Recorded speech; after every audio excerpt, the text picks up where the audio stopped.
আল্লাহ পাক বলেছেন, শোনেন, আল্লাহ পাক বলেছেন কিয়ামতের মাঠে আল্লাহ পাক বলবেন, নিজেই বলবেন যে আইনা আইনা মুতাহাবুনা লিজালালি, আমার ইজ্জতের জন্য যারা পরস্পরকে ভালোবাসতো এরা কোথায়?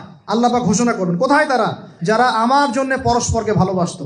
আল্লাহ বলবেন আলিয়াউমা, আজকে, আজিল্লুহুম, আমি ওদেরকে ছায়া দিব, ফি জিল্লি, আমার আরশের ছায়ায়। বলেন সুবহানাল্লাহ। ইয়াউমা লা জিল্লা ইল্লা জিল্লি, যেদিন আমার এই আরশের ছায়া ছাড়া অন্য কোনো ছায়া থাকবে না। মানে কিয়ামতের মাঠে আল্লাহর আরশের ছায়ায় ছায়া পাবে কারা? যারা পরস্পরকে আল্লাহর জন্য ভালোবাসতো। আলহামদুলিল্লাহ, এই যে আমরা এখানে আছি, আমরা কি একে অপরকে আল্লাহর জন্য ভালোবাসি না? আমি কি আপনাদেরকে চিনি? আপনারা কি আমাকে চিনেন? এই যে আপনারা আলেমন আমাদেরকে ভালোবাসেন, ইসলামকে ভালোবাসেন, কিসের জন্য বাসেন? আল্লাহর জন্য। এই আল্লাহর জন্য যারা পরস্পরকে মহব্বত করে, আল্লাহ পাক তাদেরকে আরশের ছায়ায় ছায়া দিবেন ইনশাআল্লাহ। আরো একটা নেকি আছে, বলবো?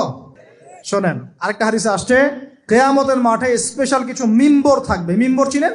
যেখানে দাঁড়ায় ইমাম সাহেব খুতবা দেয়, এরকম মিম্বর থাকবে। এই মিম্বর গুলো হবে নূরের মিম্বর। কিসের? নূর মানে কি? আলো। আলো, আলো, নূরের মিম্বর থাকবে। ওই কিয়ামতের মাঠে কি আলো থাকবে? এমনিতে মাঠটা তো অন্ধকার। ওই অন্ধকার মাঠে নূরের মিম্বর আল্লাহ পাক দিবেন কাদেরকে? যারা পরস্পরকে এই আল্লাহর জন্য মহব্বত করত।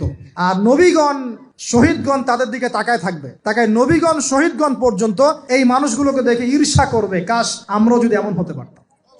চিন্তা করেন, আল্লাহর জন্য পরস্পর মহব্বতকারীদেরকে আল্লাহ পাক এমন সম্মান দিবেন যেটা দেখে নবীগণ পর্যন্ত ঈর্ষা করতে থাকবে। তাহলে আমরা কি আল্লাহর জন্য পরস্পরকে মহব্বত করতে পারি কিনা? এটা হলো 8-9 নাম্বার। আল্লাহর জন্যই ঘৃণা করতে হবে। আল্লাহর জন্য ঘৃণা কেমন? যেমন কেউ ইসলামকে পছন্দ করে না, কটূক্তি করে, ইসলামের এইটা ভালো না, ওইটা ভালো না, ইসলামের সাথে দুশ্মনী করে ভিতর থেকে বাহির থেকে, আপনি ওদেরকে ভালোবাসতে পারবেন না। যদি আল্লাহর দুশ্মনদের সাথে আপনার ভালোবাসা থাকে, তাহলে আপনিও আল্লাহর দুশ্মনের কাতারে অন্তর্ভুক্ত হয়ে যাবেন। এখন বলেন দেখি, সারা বিশ্বে ইসলামের দুশ্মন কারা? বলেন।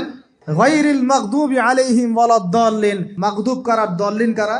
এটা তো অনেকেই জানে না। সাহাবীরা বলছেন, ইয়া রাসূলুল্লাহ, এখানে যে আমরা বলছি গায়রিল মাগদুবি আলাইহিম ওয়ালাদ-দাল্লিন, আল্লাহ আমাদেরকে মাগদুবদের থেকে বাঁচাও, দল্লিন থেকে বাঁচাও। মাগদুব আর দল্লিন কারা ইয়া রাসূলুল্লাহ? নবীজি বলছেন, আল মাগদুব, মাগদুব হচ্ছে হুমুল ইহুদি, ইহুদিরা হচ্ছে মাগদুব, যাদের উপর আল্লাহর গজব পড়েছে। আর দল্লিন হুমুন নাসারা, নাসারারা হচ্ছে দল্লিন, কারণ তারা আল্লাহ পাকে সন্তান সাব্যস্ত করেছে। ঈসা আলাইহিস সালামকে আল্লাহ সন্তান বলেছে। বলেন নাউজুবিল্লাহ। এখন সারা বিশ্বে এরা মুসলিমদের সাথে দুশ্মনী করছে না? আমরা যদি ব্যক্তিগতভাবে, সামাজিকভাবে বা পলিটিক্যালি ওদের সাথে বন্ধুত্ব করে চলি, আমরা কি আল্লাহ দুশ্মনদের সাথে শরীক হলাম না? খুব খেয়াল রাখতে হবে। আল্লাহর জন্য ভালোবাসা, আল্লাহর জন্য দুশ্মনী। আল্লাহ পাক আমাদেরকে বোঝার তৌফিক দান করুন। এবং সবশেষ যেটা 10 নাম্বার, সেটা হলো আল্লাহওয়ালা মানুষ যারা, সেই মানুষদের সাথে মহব্বত রাখলে আল্লাহ আপনাকে ভালোবাসবেন। আল্লাহওয়ালা মানুষদের সাথে মহব্বত রাখতে চান, নাকি আপনার এই জেনাকারী গার্লফ্রেন্ডের সাথে আপনি মহব্বত রাখতে চান?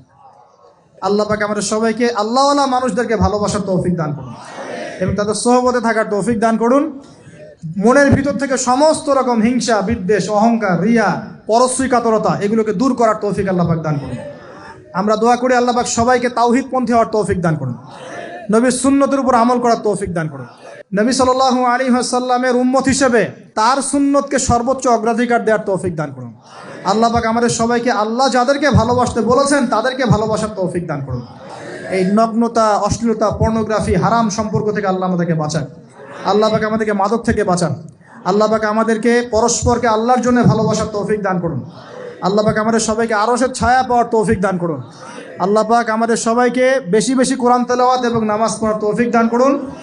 আসন্ন রমজানে আল্লাহর ইবাদত করে সমস্ত গুনাহ মাফ করিয়ে নেওয়ার তৌফিক আল্লাহ পাক দান করুন।